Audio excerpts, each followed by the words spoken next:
Fluorescent lights in San Diego Memorial's ER hummed at 2:17 a.m., casting that sterile white glow over scuffed linoleum and half-empty gurneys.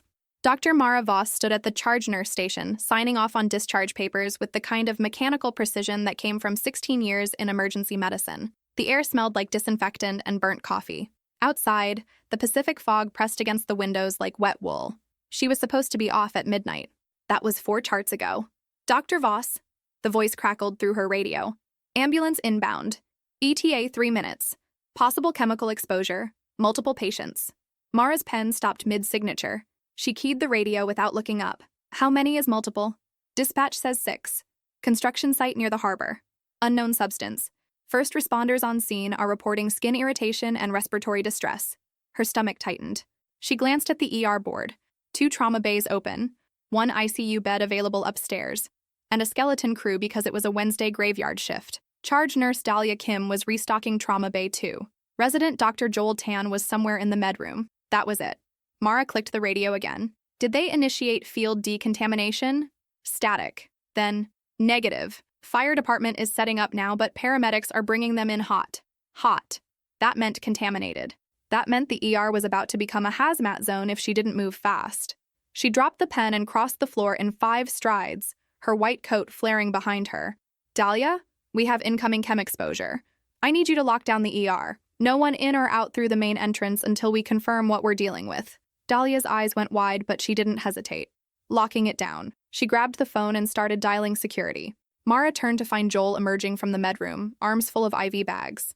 He was 28, sharp, and still had that med school eagerness that made him ask questions first and move second. Joel, drop that. I need you to pull the SOP binder for Code Orange and set up decon in the ambulance bay. Full PPE. We're running this by protocol. Joel blinked. Code Orange? We haven't run a decon drill in 18 months. I know. That's why you're reading the SOP while you suit up. He set the bags down and jogged toward the supply closet. The radio crackled again. Dr. Voss, update. 7 patients now, 1 is a minor. Repeat, 1 minor. Mara's jaw tightened. A kid. She hated when there were kids. She keyed the radio. Understood. Divert all non-critical arrivals to Scripps Mercy. We're going into isolation protocol. The ER doors hissed open, and Dr. Raymond Park walked in. Hospital administrator, tailored slacks, reading glasses on a chain, holding a tablet like it was the Holy Grail. He had the kind of face that looked calm even when everything was on fire, which Mara had always found either reassuring or infuriating depending on the day. Tonight, it was infuriating. Mara, I just got the alert. What's the scope? She didn't stop walking. 7 patients, unknown chemical exposure, no field decon. I'm setting up in the bay and isolating the ER. We'll triage as they arrive. Raymond followed her, his loafers squeaking on the floor. Do we know what the substance is? Not yet. Then how do we know it's safe to bring them inside? Mara stopped and turned to face him. The ER's background noise, monitors beeping, a patient coughing in Bay 4, the hum of the ventilation system, seemed to fade. She could smell the faint tang of hand sanitizer on his collar. We don't, she said evenly, but they're coming either way, so we can stand here and debate risk assessment, or we can suit up and do our jobs. Raymond adjusted his glasses. I'll notify County Health and get Incident Command on the line. Good. Tell them we need hazmat support and a mobile decon unit. And Raymond? She locked eyes with him. If this escalates, I'm declaring code black. That means I run this ER until the all clear. No committees, no approvals, just medicine. He hesitated. Code black meant she had operational authority to override administrative decisions during a mass casualty or contamination event. It also meant his polished management style got shoved into a corner. Understood, he said quietly. The first siren wailed in the distance, cutting through the fog. Mara turned and strode toward the ambulance bay. Dahlia was already there, pulling yellow hazmat suits from the emergency supply cabinet. Joel had the SOP binder open, flipping pages like his life depended on it. The air tasted metallic now, sharp with adrenaline. She grabbed a suit and started pulling it on, boots first, then pants, then the jacket with the sealed cuffs. The material crinkled and trapped heat against her skin. Dahlia tossed her a respirator. Mara locked it into place and heard her own breath echo inside the mask, steady and controlled. The siren was louder now. Close. Joel looked up from the binder, his face pale behind his own mask. Dr. Voss, it says here that if the substance is corrosive or volatile, we're supposed to wait for hazmat to clear the scene before we touch the patients. Mara pulled on her gloves with a snap. That's if we have time. We don't. The ambulance screeched into the bay, lights strobing red and white across the wet pavement. The back doors flew open and Mara saw it.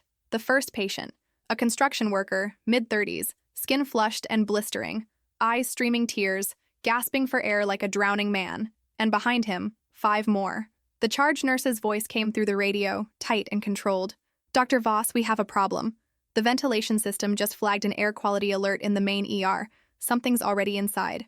The air quality alert shrieked through the overhead speakers, 3 sharp pulses that made every head in the ER snap up. Mara's breath fogged the inside of her respirator as she processed what Dahlia had just said. Something's already inside. That meant contamination wasn't contained to the ambulance bay. It meant the ER itself was compromised. She keyed her radio, voice steady despite the spike of adrenaline. "Dahlia, shut down the HVAC system, now. We need to stop it from spreading to the rest of the hospital." "Copy that." Mara turned back to the ambulance. The first patient, the construction worker, was being wheeled out on a gurney by 2 paramedics in partial PPE, not full hazmat. Just gloves and surgical masks, inadequate. His skin was angry red, blistering along his forearms and neck. His eyes were swollen nearly shut, tears streaming down his cheeks. He was trying to talk, but all that came out was a wet, choking rasp. "Get him into Decon Station 1, Mara ordered, pointing to the portable shower unit Joel had set up in the loading zone. "Strip him down, rinse him for 15 minutes, then bring him to Trauma Bay 1. Joel, you're on primary assessment." Joel nodded, his hands already moving to help the paramedics guide the gurney toward the decon unit. The construction worker thrashed weakly, one arm reaching out like he was trying to grab something invisible. The second patient came next, a woman in her 40s, construction vest soaked through, vomiting into a plastic bag. Her skin wasn't blistered, but her breathing was shallow and rapid. Triage level yellow. Stable, but deteriorating. "Decon 2, Mara called. "Dahlia, I need you on her." Dahlia was already moving, gloved hands steady as she intercepted the gurney. Then the third patient rolled out. A boy, maybe 10 years old. His father must have brought him to the site. The kid's face was pale, lips tinged blue, chest heaving with the effort to breathe. His eyes were wide and terrified, darting around like a trapped animal. Mara's stomach dropped. "Decon 3, priority red," she said, her voice sharper now. "I've got him." She stepped forward and took control of the gurney, her gloved hands gripping the rails. The boy's father stumbled out behind him, also symptomatic but still conscious, trying to reach for his son. "Sir, you need to go through decontamination first," one of the paramedics said, blocking him. "That's my son." The father's voice cracked. Mara looked at him through her mask. His eyes were bloodshot, skin red and inflamed, but he was still standing. "We're going to take care of him, but if you don't decon, you'll make him worse. Do you understand?" He hesitated, then nodded, letting the paramedic guide him toward another station. Mara wheeled the boy under the decon shower. The water hissed on, cold and relentless. She helped peel off his shirt. His skin underneath was raw, angry, like he'd been sunburned from the inside out. He gasped at the touch of the water, his small hands gripping the sides of the gurney. "I know it's cold," Mara said, her voice calm and low, "but we have to wash off whatever got on you. Can you tell me your name?" "Caleb," he stammered, teeth chattering. "Okay, Caleb, you're doing great. I need you to keep breathing for me. In through your nose, out through your mouth. Can you do that?" He nodded, trying. His breaths were still too fast, too shallow. Behind her, the 4th, 5th, and 6th patients were being unloaded, all symptomatic, all contaminated. The ambulance bay was chaos now, paramedics shouting instructions, water spraying, patients crying out. The smell hit her even through the respirator, something acrid and chemical, like burning plastic mixed with ammonia. Her radio crackled. It was Raymond. "Mara, County Health is asking what substance we're dealing with. Do we have an ID yet?" She glanced at the construction worker in Decon 1. His blisters were worse now, spreading. Joel was calling out vitals, BP dropping, heart rate climbing, classic signs of chemical burn and respiratory distress, but the pattern didn't match anything she'd seen before. Not chlorine, not industrial bleach, something else. "Negative," Mara replied, "but it's corrosive and volatile. Tell County we need a hazmat team here in the next 20 minutes or we're going to lose control of this." "They're saying 45 minutes minimum." Mara's jaw clenched. 45 minutes.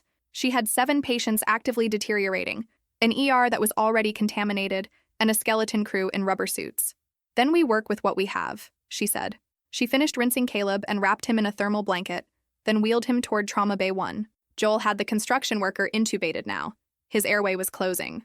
Dahlia was starting an IV on the woman, her movements quick and efficient. Mara positioned Caleb in Bay 3 and started her own assessment. Respiratory rate 32. Oxygen saturation 87% and dropping. Pupils reactive but sluggish. She grabbed a pediatric non-rebreather mask and slipped it over his face, cranking the oxygen to 15 liters. Caleb, stay with me. You're going to be okay. His eyes locked on hers, trusting, terrified. The ER doors burst open and Raymond appeared, still in his street clothes, no PPE. Mara's head snapped up. Raymond, get out. You're not suited. We have a bigger problem. His voice was tight. Security just reported 2 more patients walked into the main ER lobby 15 minutes ago, before we locked it down. Same symptoms. They're sitting in the waiting room right now. Mara felt the floor tilt. 2 more patients. In the main ER. That meant the contamination wasn't just in the bay. It was in the ventilation system, in the waiting room, possibly in the hallways. The whole ER was a hot zone now. How many people are in that waiting room? She asked. Raymond checked his tablet. 14. 14 potential exposures. 14 people who might have been sitting next to contaminated patients for the last quarter hour, breathing the same air. Mara looked at Caleb, then at the construction worker, then at the chaos unfolding around her. She made the call. Raymond, declare code black, full hospital lockdown. No one in, no one out. Divert all incoming to Scripps and UCSD. We're converting the entire ER into a contamination zone. Raymond stared at her. Mara, if we do that, if we don't, this spreads to the ICU, to pediatrics, to every floor in this hospital. We contain it here or we lose everything. He hesitated for 3 seconds. Then he nodded and lifted his radio. All personnel, this is Administrator Park. Code black is now in effect. Initiate full ER lockdown. Repeat, code black. The overhead alarm began to wail. A low, relentless drone that meant the hospital had just gone to war. Caleb's oxygen saturation dropped to 84%. And somewhere in the main ER, 14 people sat waiting, unaware they'd just been sealed inside a contaminated zone. The code black alarm droned through the hospital like a funeral bell. Mara stripped off her outer gloves, replaced them with a fresh pair, and moved toward the connecting door between the ambulance bay and the main ER. Through the small reinforced window, she could see the waiting room. A dozen people in street clothes, some scrolling phones, others slumped in plastic chairs. None of them knew yet. None of them understood they were sitting in a contamination zone. She keyed her radio. Dahlia, I need a head count on ER staff inside the main building. Who's in there? Static, then Dahlia's voice, clipped and professional. 2 nurses, 1 resident, 1 security guard, and a radiology tech who was dropping off films, plus the 14 civilians in the waiting room. 19 people. Mara did the math fast. She had 3 decon stations operational, 2 trauma bays active, and a skeleton crew already stretched thin, managing the 7 patients from the construction site. If she opened that door and brought 19 more people into the decon pipeline, the system would collapse. But if she didn't and the contamination spread through their lungs, their skin, their bloodstream, she'd be managing mass casualties by sunrise. Raymond appeared beside her, now wearing a hazmat suit that looked 2 sizes too big.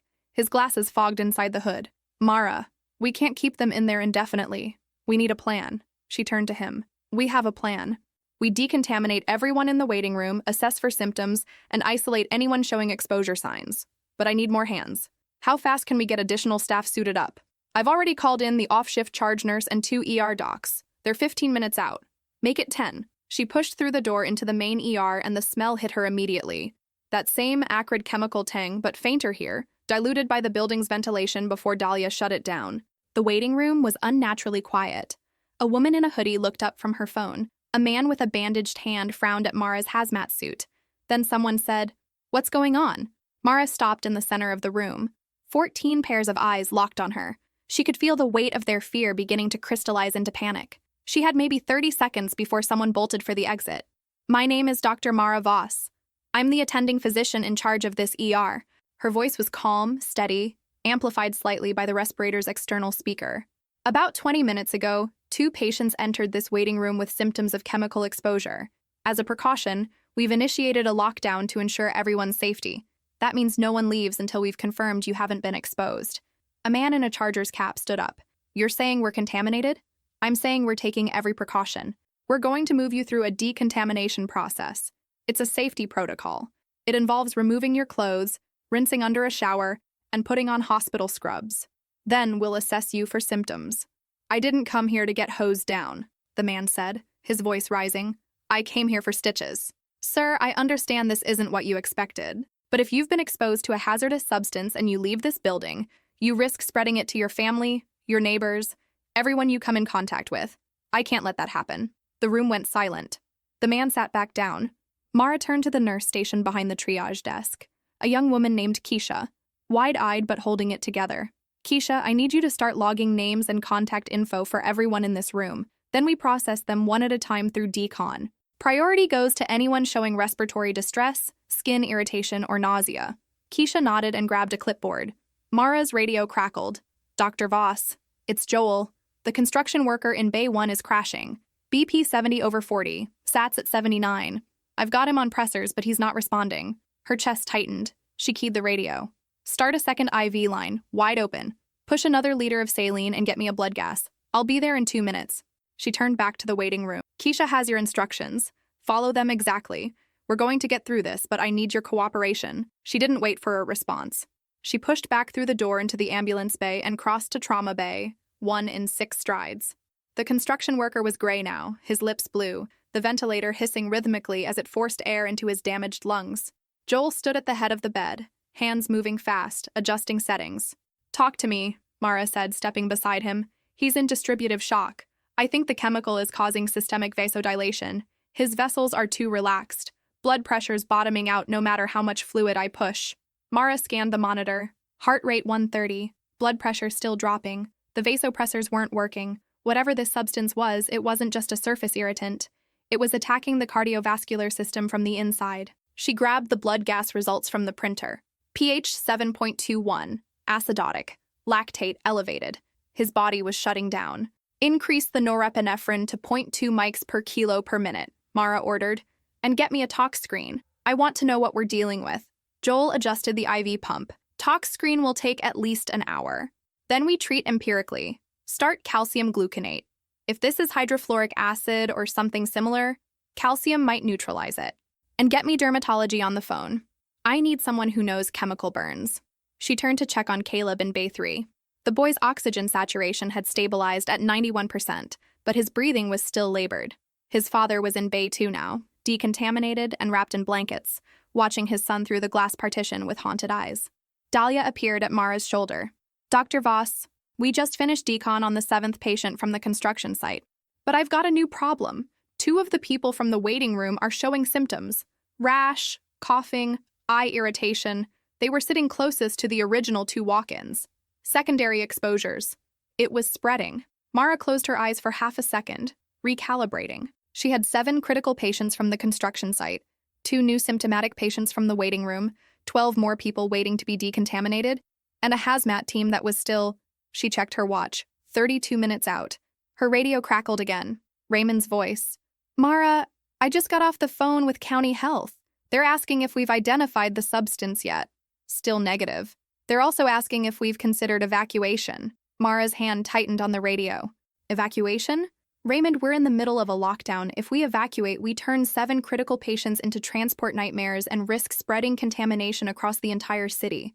"I know, I told them that, but they're concerned about the hospital's liability if—" "I don't care about liability. I care about keeping people alive." Silence on the other end. Then, "Understood." She turned back to Joel. "How's our construction worker?" Joel's face was pale behind his mask. "Pressure's still dropping. He's not going to make it, is he?" Mara didn't answer. She pulled up the man's chart on the tablet mounted to the crash cart. No medical history, no allergies listed, no next of kin. Just a name, Marcus Flynn, and a phone number that probably led to a voicemail no one would check until morning. The monitor alarm shrieked. Flatline. Joel's hands moved automatically, starting compressions. Mara grabbed the defibrillator paddles. "Charge to 200, she said. The machine whined. Joel stepped back. Mara placed the paddles and hit the button. Marcus Flynn's body jerked, then went still. Still flatline. Again. Charge to 300. They shocked him twice more. Nothing. Mara looked at the clock. They'd been working him for 8 minutes. His pupils were fixed and dilated. No cardiac activity. No respiratory effort. She stepped back. Time of death, 0341. Joel stopped compressions, his shoulders sagging. The ER went quiet except for the monitors in the other bays and the distant wail of the code black alarm. Mara pulled off her gloves and replaced them. Her hands were steady, but inside, something cold and sharp had settled in her chest. One death, the first. It wouldn't be the last unless she figured out what they were dealing with. She turned to Dahlia. Get someone from environmental services down here. I need a sample of whatever's in the air. And call the fire department. Find out what was at that construction site. Chemical storage, industrial materials, anything. Dahlia nodded and moved toward the phone.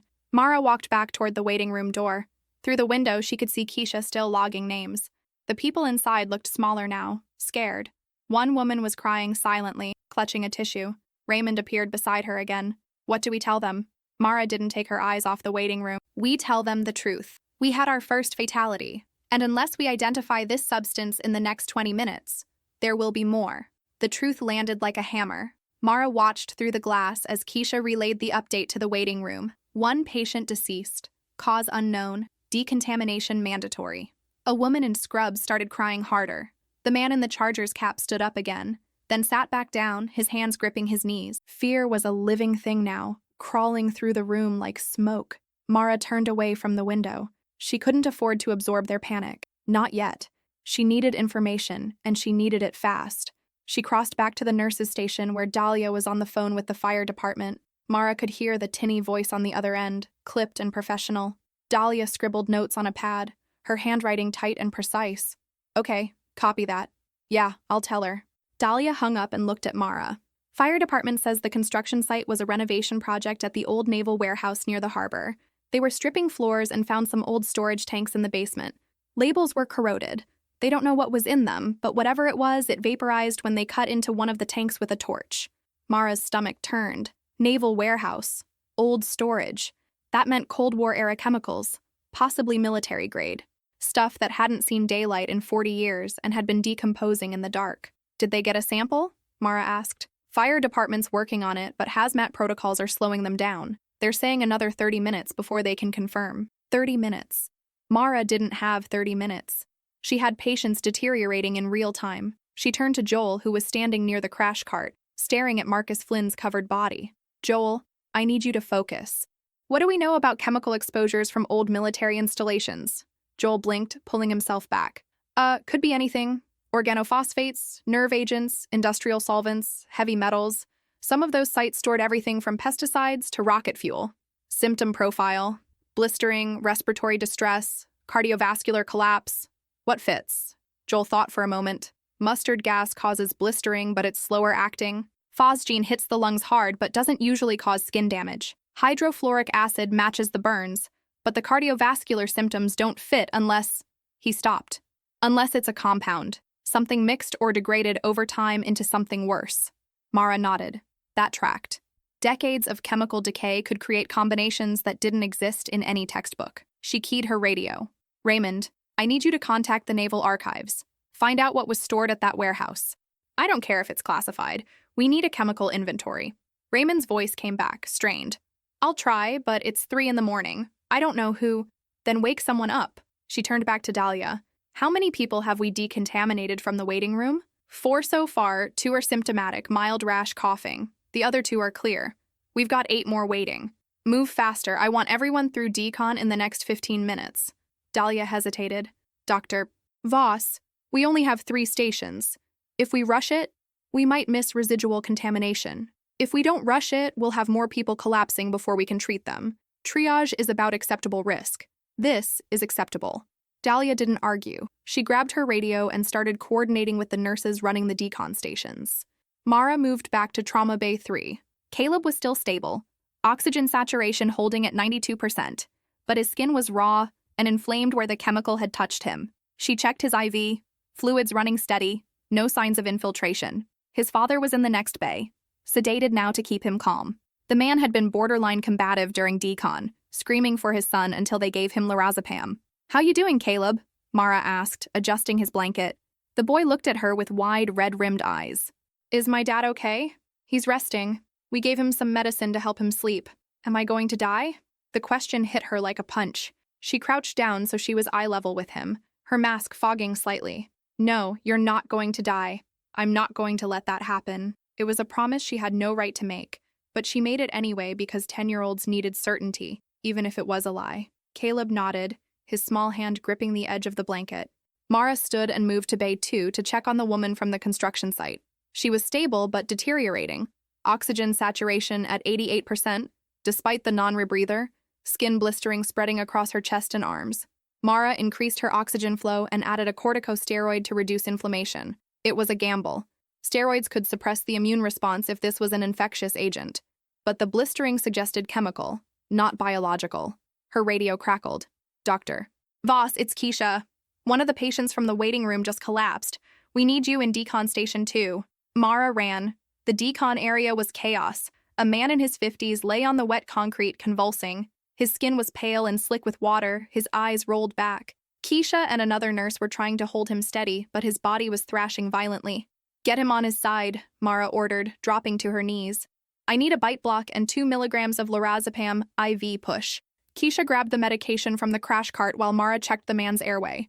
His tongue was swollen, blocking the passage. She grabbed a laryngoscope and inserted it, visualizing the vocal cords. Swelling was severe but not complete. She could intubate if needed, but she wanted to avoid it if possible. The lorazepam went in. 30 seconds later, the convulsions slowed, then stopped. The man went limp. Get him to Bay 4, Mara said. And someone find out if he has a medical history. I need to know if this is a seizure disorder or a reaction to the exposure. They lifted him onto a gurney and wheeled him away. Mara stood, water dripping off her hazmat suit, her breath coming fast inside the mask. That made 3 critical patients in active crisis, 2 more symptomatic and 12 still waiting for decon. She keyed her radio. Raymond, where's my hazmat team? 20 minutes out. And the off-shift staff? They're suiting up now. Should be in the ER in 5 minutes. She could hold for 5 minutes. She moved back into the main ER and stopped at the nurses' station. The monitor board showed all trauma bays full, 2 ICU transfers pending, and a waiting list that kept growing. The smell of chemicals was fainter now, dispersed by the shutdown ventilation, but it was still there, clinging to clothing, skin, hair. Dahlia appeared beside her, pulling off her outer gloves. Dr. Voss, we've got a new problem. One of the nurses who helped with the initial patients is showing symptoms. Rash on her forearms, mild respiratory distress. She says she was wearing gloves, but not full PPE. Mara's jaw tightened. Staph exposure. That meant the contamination had breached their protocols. Either the suits weren't adequate, or someone had made a mistake during decon. Get her into Bay 5 and start the same treatment protocol. And Dahlia? Mara looked at her. Check yourself. Check everyone. If we have 1 staph exposure, we might have more. Dahlia nodded and walked away, her movements just a fraction slower than before. Mara turned back to the monitor board. The numbers glowed in the dim light. Patients, treatments, timelines. Everything was a countdown now. Countdown to the hazmat team. Countdown to the chemical ID. Countdown to the next death. Her radio crackled. Raymond's voice, quieter this time. Mara, I got through to the Naval Archives. They're pulling the records now, but they warned me. Some of the chemicals stored at that site were experimental, meaning they don't have standard antidotes, meaning we might be treating blind. Mara closed her eyes. Experimental. Of course. She opened them again and keyed the radio. Then we improvise. Get me those records the second they arrive. She looked through the glass at the waiting room. 8 people left, 8 potential exposures, 8 unknowns. And somewhere in the dark, in the basement of an old naval warehouse, a 40-year-old secret was still leaking into the air. The off-shift staff arrived like reinforcements breaching a siege. 2 ER docs, Dr. Lena Ortiz and Dr. Sam Brennan, and the night charge nurse, Marcus Webb, all suited up and moving with the kind of controlled urgency that came from years of trauma work. Mara felt a sliver of relief cut through the tension in her chest. She wasn't alone anymore. She met them at the entrance to the decon area. Lena, you take Bay 4. Seizure patient, unknown exposure history. Sam, Bay 2, construction worker, female, respiratory distress, and progressive blistering. Marcus, coordinate the remaining decon queue. I want everyone through in the next 10 minutes. They dispersed without a word. Good. No questions, no hesitation. That was what she needed. Mara moved back to Trauma Bay 1, where Marcus Flynn's body still lay under a sheet. She pulled the sheet back slightly, examining his skin one more time under the harsh fluorescent light. The blistering had spread even post-mortem, the chemical still active in his tissue. She took a photo with the Trauma Bay's documentation camera, then covered him again. Joel appeared at her shoulder. Dr. Voss, the woman in Bay 2 is asking for water. Should I? No. Nothing by mouth until we know what we're dealing with. If this substance is corrosive to the GI tract, fluids could make it worse. Joel nodded and disappeared. Mara's radio crackled. Dr. Voss, it's Raymond. I have the Naval Archives on the line. They're reading me the inventory now. She keyed the radio. Put them on speaker. A voice came through, male, older, with the clipped cadence of someone reading from a document. Warehouse 17B, decommissioned 1982. Contents include industrial solvents, hexavalent chromium compounds, tributyl phosphate, nitrogen tetroxide, and… He paused.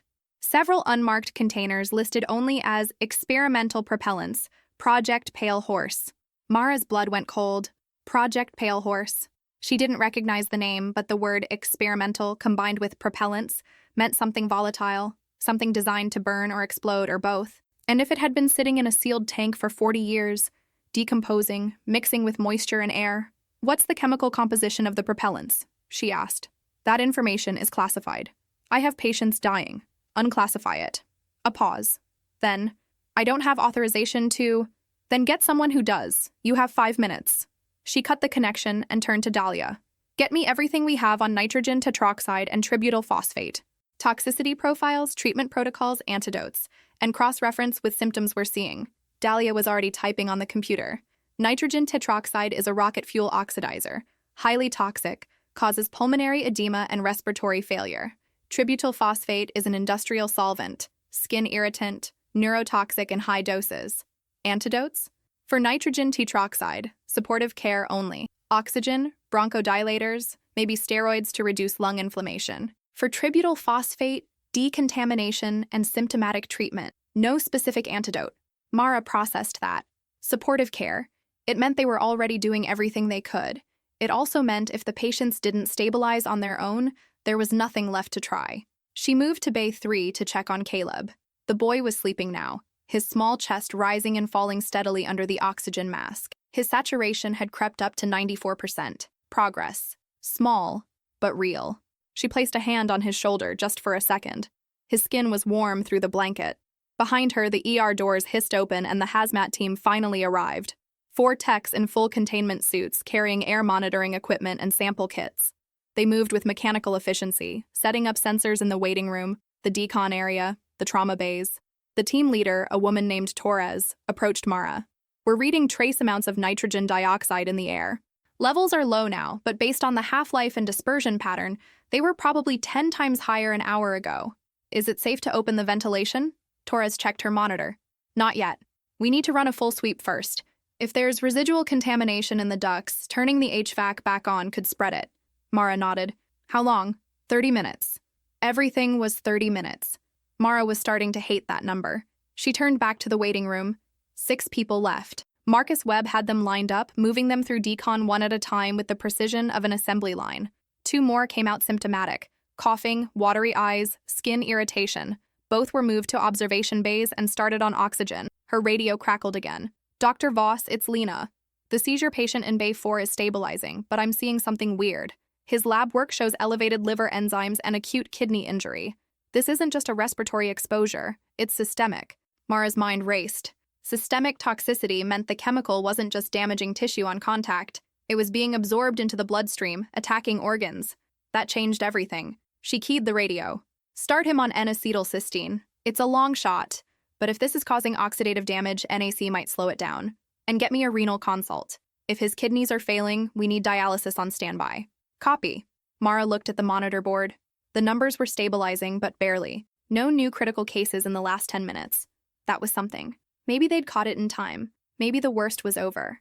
Then her radio crackled again. Raymond's voice, tight and urgent. Mara, we have a problem. A big one. She closed her eyes. Of course.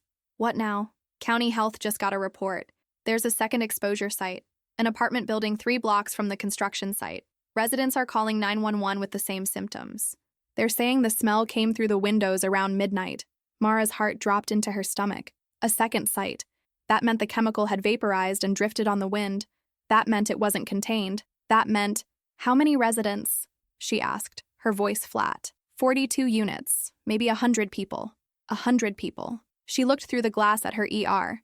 Every bay full, every bed occupied, staff running on fumes, hazmat still sweeping for contamination. She had maybe 10 more beds if she doubled up patients. Maybe. Where are they taking them? She asked. Scripps Mercy and UCSD are on divert. They're saying they can't take any more exposures. County is asking if we can… No, absolutely not. We're at capacity. We can't take another 100 patients. Mara, there's nowhere else. She turned away from the glass, her hands gripping the edge of the nurse's station. Her mind was screaming at her to say no, to protect her hospital, her staff, her patients. But her conscience, the part of her that had taken an oath 16 years ago, was screaming louder. She keyed the radio. How many are symptomatic? Dispatch is saying at least 20 with active symptoms.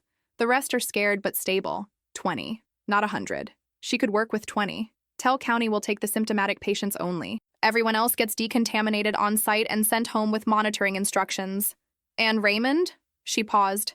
I need the National Guard. I need field hospitals, mobile decon units, and staff. This is beyond us now. I'll make the call. She cut the connection and turned to Dahlia. Clear bays 6 and 7. Move the stable patients to observation and double up where you can. We're about to get 20 more. Dahlia's eyes widened behind her mask, but she didn't hesitate. On it. Mara looked at the monitor board one more time. The countdown clock had reset. She had maybe 20 minutes before the first ambulances from the apartment building arrived. 20 minutes to prepare for the second wave. She turned to the waiting room. The last patient was coming out of decon now, wrapped in a blanket, shivering, but alive. Marcus Webb gave her a thumbs up through the glass. Mara allowed herself 1 second, just one, to feel something like hope. Then she got back to work. If you've ever had to make an impossible call under pressure, drop "I made the call" in the comments. I want to know you're here.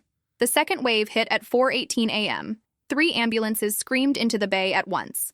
Mara watched paramedics unload 5 contaminated patients, 2 elderly women, a man, a teenager, and a pregnant woman in her 3rd trimester. The pregnant woman was the worst. Red priority. Decon 1, Mara ordered. Joel, with me. Angela was guided under the decon shower, gasping as cold water hit her skin, one hand on her belly. Her arms were inflamed but less damaged than the construction workers, maybe a lower dose. I can't feel the baby anymore, Angela said through tears.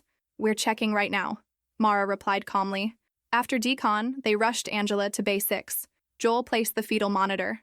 Silence. He repositioned. Still nothing. Mara took over. Then, there it was. Faint, but steady. 140 beats per minute. Heart rate's strong, Mara said. Angela sobbed with relief. We're admitting you to OB, Mara continued. 24 hours of monitoring. As Joel called OB, Lena rushed up. Bay 2, the construction worker. Sats dropped to 78. She needs to be intubated. Mara moved fast. Jane Doe was cyanotic, gasping, crashing. Prep intubation, I'll take the airway. Swelling made the view tight, but Mara threaded the tube through. The ventilator kicked on. Sats climbing, Lena said. 91, barely stabilized. Raymond came over the radio. National Guard assets were 2 hours out. Another 15 patients were likely inbound. Set up triage at the apartment building, Mara said. Only send us critical cases. Air quality cleared. Ventilation restarted. Fresh air pushed out the chemical stench. Small progress, but progress. Mara checked on Caleb. He was awake, breathing easier. Oxygen holding at 96. When can I go home? He asked. Soon, she said gently. You're safe now. Then the radio crackled again. Bay 4 is coding. Mara ran. Chaos. Chest compressions. Flatline. She shocked him 3 times. A rhythm returned, but pupils were fixed. If he survives, he's ICU, Mara said quietly. Raymond called again with new information. The chemical was a hydrazine derivative, highly toxic, discontinued decades ago. No antidote. Supportive care only. Mara looked at the board. 23 patients. 6 critical. 2 dead. 15 more coming. She keyed the radio. Raymond, find out who authorized storing that chemical in a civilian area. He paused. I will. And when this is over, Mara said, voice steady, I want their name. The sun rose at 6:43 a.m., pale orange light bleeding through the ER's east-facing windows. Mara stood at the nurse's station, watching it spread across the floor. She'd been awake for 22 hours, running on adrenaline and bad coffee. The second wave had stabilized. 15 patients from the apartment building were decontaminated and triaged. 3 were critical. The rest were stable. Outside, the National Guard Field Hospital was finally taking shape. Too late to stop the disaster, but enough to contain what remained. Mara peeled off her hazmat suit, tossing it into the biohazard bin. Cool air hit her sweat-soaked scrubs. For the first time in hours, she felt almost human. Dahlia handed her a coffee. Final numbers from County Health, she said. 63 exposed, 41 treated and released, 18 admitted, 4 critical. And deaths? 3. The number settled heavily in Mara's chest. 3 lives, 3 families. What about the pregnant woman? Stable, high-risk OB, baby's doing well. Good. The ER had quieted into an uneasy order. Cameras rolled in the waiting room as Raymond spoke to reporters. Mara turned away. The truth wasn't preparedness, it was survival by inches. Her radio crackled. Dr. Voss, Bay 3. Caleb's father is awake and asking for you. Mara found David Chen sitting up, exhausted but conscious. Where's Caleb? Right next door. He's stable. You got him here in time. David broke down. Mara stayed, letting the relief wash over him. She wheeled him to Caleb's bay, watched father and son reunite, then slipped away. Back at the nurse's station, Raymond approached. The mayor wants a briefing. They want you. No, Mara said. I'm staying here. He hesitated. Did we do everything right? We did everything we could, Mara replied. You can't save everyone. Her radio interrupted. Bay 2. The intubated patient, her pressure's dropping again. Mara moved fast. Jane Doe was crashing. Hypotensive, hypoxic, organs failing. Labs confirmed multi-organ failure. Start dialysis, Mara said. It's a long shot. As she turned away, something caught her eye. A tattoo on the woman's shoulder. A small anchor. A date. And beneath it, J+M. Mara froze. She knew that tattoo. Her hands began to shake as realization hit all at once. Julia Martinez, her best friend from medical school, the woman she'd lost 8 years ago, the one she'd walked away from, and now Julia was here, dying in Bay 2. Mara stumbled out of the room and collapsed into the supply closet, breath shallow, vision narrowing. The woman she'd abandoned was dying, and Mara was the only one who could save her, or fail her again. Mara sat in the supply closet for exactly 90 seconds. She counted them on the wall clock, forcing herself to breathe through the spiral of panic threatening to pull her under. 90 seconds to process the impossible. 90 seconds to let the weight of recognition settle into her bones. Then she stood up, wiped her face, and walked back into the ER. Because that's what you did. You compartmentalized. You locked the personal horror into a box. And you functioned. She'd done it when her mother died during her residency. She'd done it when her marriage collapsed 3 years ago. She could do it now. She had to. She walked back to Bay 2. Lena was setting up the dialysis machine, threading the lines with practiced efficiency. Julia, she had a name now, not just Jane Doe, was still unconscious, still dying by degrees. The monitor showed blood pressure holding at 72/43, barely enough to perfuse her organs. Mara pulled up a stool and sat down beside the bed. She looked at Julia's face, older now, thinner, with lines around her eyes that hadn't been there 8 years ago. Her hair was shorter, streaked with gray, but it was her. Unmistakably her. Do you know her? Lena asked quietly. Mara hesitated. The professional answer was to recuse herself, hand the case to another physician, eliminate the conflict of interest. But they were already at capacity, already stretched past breaking. And if she walked away now, Julia would die with a stranger at her bedside instead of someone who'd once known her well enough to finish her sentences. Yeah, Mara said. I know her, Julia Martinez. We went to med school together. Lena's eyes widened slightly. Should someone else take over? No. Mara's voice was firm. I've got her. She pulled on fresh gloves and started a physical exam, her hands moving automatically. Lungs, crackles in both bases, consistent with pulmonary edema. Heart, tachycardic but regular. Abdomen, distended, likely fluid accumulation from liver failure. Skin, blistering across her chest and arms, worse than Mara had initially assessed. Julia had been at the construction site. She must have been one of the workers, or maybe a supervisor. Mara pulled up the paramedic report on the tablet. Found her. Julia Martinez, age 41, occupation listed as Site Safety Inspector. She'd been the first one into the basement when they cut into the tank. She'd taken the highest dose. Of course she had. Julia had always been the one who went first, who took the risks. It was what made her a good doctor, or it had been, back when she was still practicing. Mara scanned further down the report. No emergency contacts listed. No family. No one to call. Her chest tightened. Dialysis is ready, Lena said. But Dr. Voss, her platelets are low. If we put her on the machine, she could bleed out. Mara looked at the lab results. Platelets at 42,000. Normal was 150 to 400,000. Dialysis with low platelets was a gamble. The machine could shear the remaining platelets, trigger a hemorrhage, kill her faster than the toxin would. But without dialysis, the toxin would accumulate, and Julia would drown in her own metabolic waste. Damned either way. Mara made the call. Give her a platelet transfusion first. 2 units. Then start dialysis at the lowest flow rate we can manage. Monitor for bleeding every 15 minutes. Lena nodded and moved to the blood bank refrigerator. Mara sat back, watching the monitor. Julia's oxygen saturation flickered. 87, 86, 88. Her body was fighting, even unconscious. That was something. The door to Bay 2 opened, and Raymond stepped in, still holding his tablet, looking like he hadn't slept in days. Mara, I just got off the phone with the CDC. They're sending a team to investigate the exposure, but they want our full patient records. I need you to... He stopped, seeing Mara's face. What's wrong?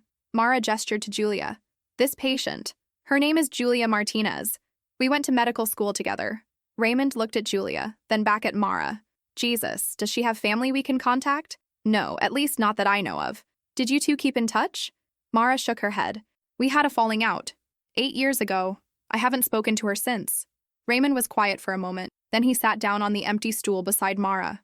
Do you need to step away from this case? No. Mara, I said no. She looked at him. She doesn't have anyone else. And I'm not walking away from her again. The last 3 words came out sharper than she'd intended. Raymond nodded slowly and stood up. Okay, but if you need anything, backup, consults, someone to take over, you tell me. I will. He left. Mara turned back to Julia. She remembered the fight now. Not all of it, but the important parts. It had been at a coffee shop near the hospital, a Tuesday afternoon, both of them post-call and exhausted. Julia had confronted her about missing her engagement party. Mara had made excuses, patient emergencies, double shifts, the usual. Julia had called her out, told her she was using work as a shield, hiding from real life, real relationships.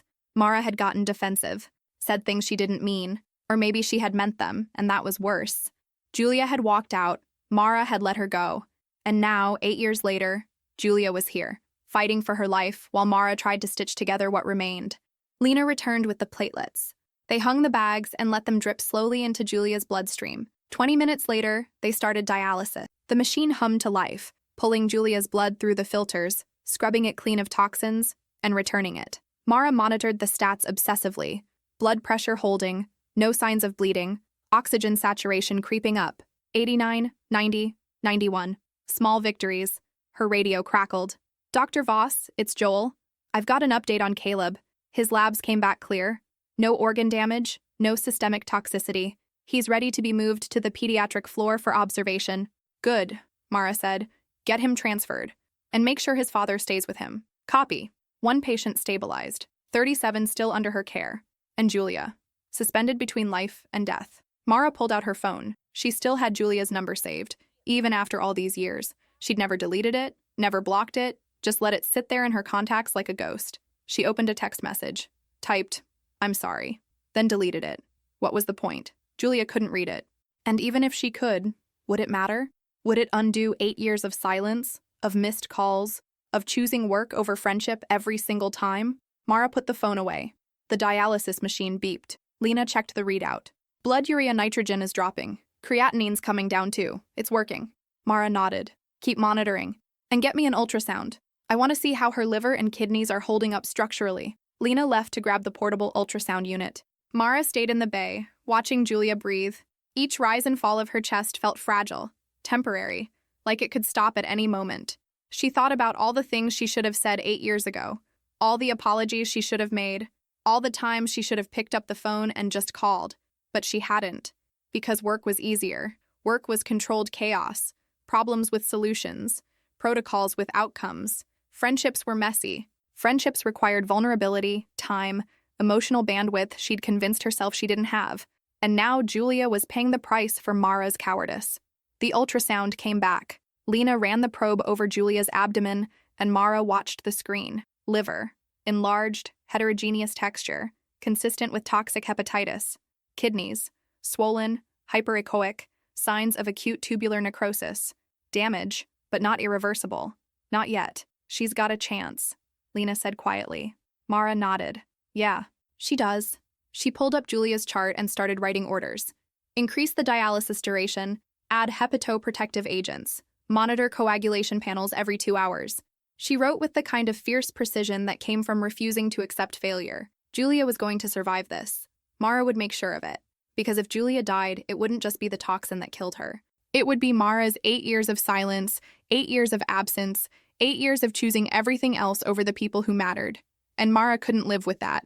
The dialysis machine ran for 4 continuous hours. Mara stayed in Bay 2 the entire time, watching every fluctuation, every subtle change in Julia's vitals. The ER moved around her. Patients discharged, new arrivals processed, shifts changing. But Mara didn't move. She couldn't. At 10:30 a.m., Julia's blood pressure stabilized at 100/60. Her oxygen saturation held at 94%. Labs showed improvement. Creatinine dropping, liver enzymes leveling off. The dialysis was working. Julia's body was fighting back. Lena appeared with a cup of coffee. "You've been here 9 hours. You need a break." "I'm fine," Mara said, eyes fixed on the monitor. "I'll leave when she's stable enough for the ICU." Over the radio came updates. The National Guard Field Hospital was operational. 6 ER beds cleared. Only 3 critical patients left, Julia among them. The hazmat team had cleared the hospital, but the fallout would last months. A text from Joel brought a small win. Caleb discharged to pediatric observation. Doing great. Mara smiled faintly. She took Julia's hand for a moment, cool, but alive. "I'm sorry," Mara whispered, "for not being there, for letting 8 years pass." She confessed how she'd used work as a shield, how fear kept her silent. "I can't undo the past," she said softly, "but I can be here now. I can fight for you." Sam stepped in. "I'm taking over. You need sleep." Exhausted and shaking, Mara finally agreed, asking only to be called if anything changed. 6 hours later, her phone buzzed. Julia's extubated, awake, stable. Mara ran. Julia was sitting up, pale but conscious. Their eyes met. "Mara?" "Yeah, it's me." Julia listened as Mara explained what happened, then asked about the others. When she heard about Marcus, her face crumpled. "You saved my life," Julia said. "I did my job." "No, you stayed." After a pause, Julia asked quietly, "Why now? After 8 years?" Mara told her the truth, about fear, regret, and caring every single day. "I never hated you," Julia said. "I was hurt, but I never hated you." She reached out and touched Mara's arm. "You're here now." "I am." "Good," Julia said weakly. "Because I'm not letting you disappear again." Mara smiled, half laughing, half crying. "Deal." When they were alone, Julia said, "Tell me what I missed." 8 years is a lot. Mara smiled back. "It is, but now we have time." And for the first time in 8 years, she believed it. The ER looked almost normal by midnight. 24 hours since the first ambulance had screamed into the bay, 24 hours since Mara's world had compressed into a single endless night of chemical burns and failing organs and impossible decisions. Now, the trauma bays were empty except for routine cases. A laceration, a broken ankle, a kid with croup. The National Guard had packed up the field hospital. The hazmat team was gone. The code black lockdown had been lifted at 6 p.m. San Diego Memorial was breathing again. Mara stood at the nurse's station, signing discharge papers for the last of the exposure patients. 38 treated and released. 4 admitted to ICU, including Julia. 3 dead. The numbers would haunt her for a while. They always did. But tonight, she let herself feel the wins alongside the losses. Caleb had been discharged to home with his father that afternoon. Oxygen saturation perfect. Skin healing. Laughing at cartoons on his dad's phone. Angela and her baby were stable in the OB unit, scheduled for monitoring through the end of the week, but expected to make a full recovery. The intubated construction workers, 2 of them, were off the ventilators and breathing on their own. And Julia was alive. Mara had spent the last 6 hours rotating between her regular patients and Bay 2, watching Julia grow stronger by increments, color returning to her face, voice getting steadier, labs improving hour by hour. The dialysis port had been removed. The oxygen cannula was down to 2 liters. Tomorrow, she'd transfer to a regular med-surg floor. Tomorrow, she'd be safe. Mara finished the last signature and set down her pen. Her shift had officially ended 4 hours ago, but she'd stayed, partly because the ER was still recovering from the chaos, partly because she couldn't bring herself to leave while Julia was still in critical care. Dahlia appeared beside her, holding a tablet. Final count from County Health. 63 total exposures, 41 treated and released, 19 admitted across 3 hospitals, 3 fatalities. EPA is projecting a 6-month remediation timeline for the construction site and apartment building. And, she paused, the mayor's office wants to give you a commendation for leadership during the crisis. Mara shook her head. No, this wasn't one person. This was a team. Everyone who worked last night deserves recognition, not just me. Dahlia smiled. I'll tell them that. But you should know, what you did last night, refusing to let the system collapse, making the calls no one else wanted to make. That saved lives. A lot of lives. Mara didn't know how to respond to that, so she just nodded. Dahlia squeezed her shoulder and walked away. Mara pulled off her white coat, folded it over her arm, and headed toward Bay 2. Julia was awake, propped up on pillows, reading something on a borrowed tablet. She looked up when Mara entered. "Shouldn't you be home by now?" Julia asked, her voice still hoarse but stronger. "Probably," Mara admitted, "but I wanted to check on you one more time before I left." Julia set down the tablet. "I'm fine, or I will be. Sam says I'll be out of here in a week, maybe less. And after that, where will you go?" Julia hesitated. "I don't know. My apartment's in the contamination zone. I can't go back there for months. I don't have family in the city. I guess I'll figure it out." Mara sat down on the stool beside the bed. She'd been thinking about this for the last 6 hours, running through scenarios, weighing risks and benefits like she was triaging a patient. Finally, she just said it. "You could stay with me." Julia blinked. "What?" "I have a guest room. It's small, but it's clean, and it's not contaminated." Mara paused. "I know we haven't talked in 8 years. I know you have every right to say no. But if you need a place to recover, the offer's there." Julia stared at her for a long moment. Then softly, "Are you sure?" "Yeah, I'm sure." Julia's eyes glistened. "Okay, thank you." Mara nodded, feeling something tight in her chest loosen slightly. "Okay." They sat in silence for a moment, the monitors beeping quietly in the background. Julia broke the silence first. "What happened last night? The crisis, the patients, all of it? That's what you do, isn't it? That's why you chose work over everything else." Mara considered that. "Yeah, I guess it is. When someone's dying, nothing else matters. Not friendships, not relationships, not sleep or food or anything. It's just the patient and the problem and the solution. It's pure. Simple. It's also lonely." Mara looked at her. "I know. You don't have to choose, Mara. You can be a great doctor and still have a life outside the hospital." "I'm not sure I know how to do that." Julia smiled faintly. "Then I'll teach you. Consider it payback for saving my life." Mara laughed, a real laugh, the first in what felt like days. "Deal." Her radio crackled one last time. Raymond's voice. "Dr. Voss, I just wanted to say thank you for everything you did last night, for holding the line when it would have been easier to let it break. This hospital, this city, owes you a debt we can't repay." Mara keyed the radio. "We all held the line, Raymond. Every single person in this ER. But thank you." She clipped the radio back onto her belt and stood. "I should go. Let you rest." Julia caught her hand. "Mara? Yeah? I'm glad it was you. Last night. I'm glad you were the one who didn't give up on me." Mara squeezed her hand. "I'll never give up on you again. I promise." Julia smiled. "I'm going to hold you to that."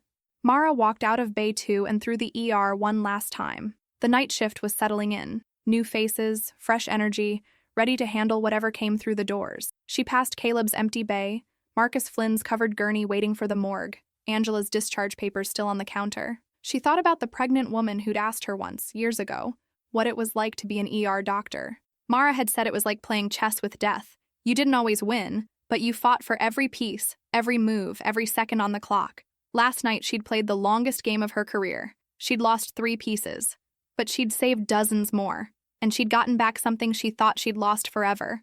A friendship, a second chance, a reminder that being a doctor didn't mean being alone. She pushed through the ER doors into the cool night air. The city stretched out before her, lights glittering in the darkness. Somewhere out there, people were sleeping in their beds, unaware of how close they'd come to disaster, unaware of the doctors and nurses and techs who'd stood between them and chaos. Mara's phone buzzed. A text from Julia. "Drive safe. See you tomorrow." Mara smiled and typed back, "See you tomorrow." She got in her car and drove home through the empty streets, exhaustion finally catching up with her. When she reached her apartment, she didn't collapse into bed immediately. Instead, she stood at the window, looking out at the city, thinking about the night that had just ended and the days to come. She thought about Caleb, who'd survived to grow up and maybe never remember the night a chemical cloud almost killed him. She thought about Angela, who'd hold her baby in a few months and tell the story of how they both made it through. She thought about Marcus Flynn and the others who hadn't made it, whose families would grieve and rebuild and carry their memories forward. And she thought about Julia, asleep in Bay 2, breathing steadily, heart beating strong, alive. Tomorrow, Mara would go back to the ER. There would be new patients, new crises, new impossible choices.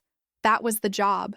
That was the life she'd chosen. But tonight, she'd remember that being a doctor wasn't just about saving lives in the moment. It was about being there after, for recovery, for healing, for the long road back to normal. And for the first time in 8 years, Mara wasn't walking that road alone. If this story reminded you why we fight for every single life, even when the odds are impossible, drop a comment below. And if you want more stories about people who refuse to give up when everything's on the line, hit that subscribe button, because the world needs more people who hold the line when it matters most. Thanks for being here. Stay strong, stay ready, and never stop fighting.